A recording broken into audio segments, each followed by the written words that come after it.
Welcome to Echoes of My Imagination. My name is Tracy Lee. Sit back, relax. Let me tell you a story.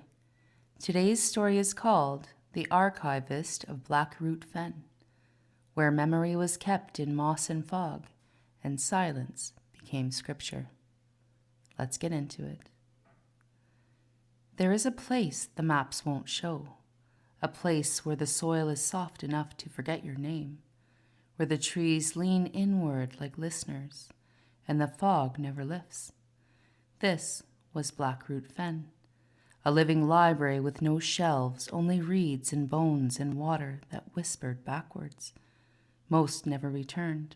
Some were never truly gone, and one became its memory.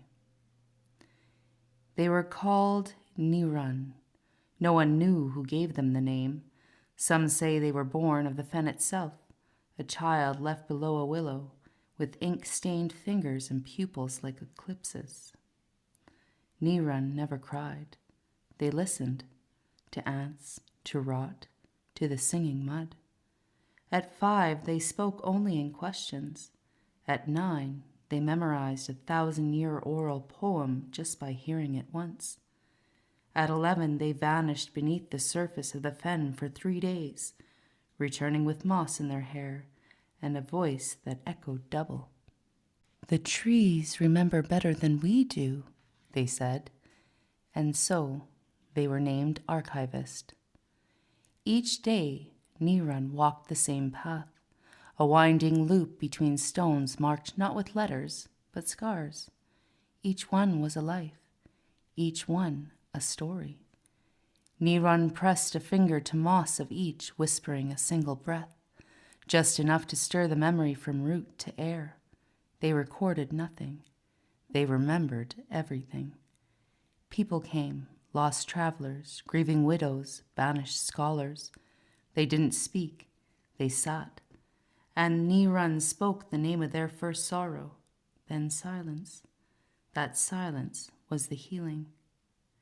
In winter, the fen froze in whispers, and Nirun wrote, not on scrolls, but on dragonfly wings, on ripples, on firefly bellies. Their script was not ink, but intention. It couldn't be read. It could only be felt. The locals said if you walked through the fen with truth in your chest, your memories would rearrange. And if you lied, you forgot your own face. Nirun lived to 92. Their body grew frail, but their memory never dulled. On their final day, they touched the oldest stone, the one with no name, and laid beside it. Then came the storm. The water rose, but the fen did not drown them. Instead, it opened.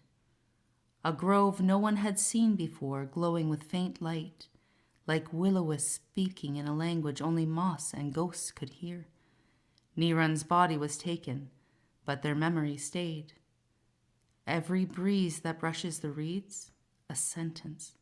Every ripple, a face. Every silence in the fog, a page turning.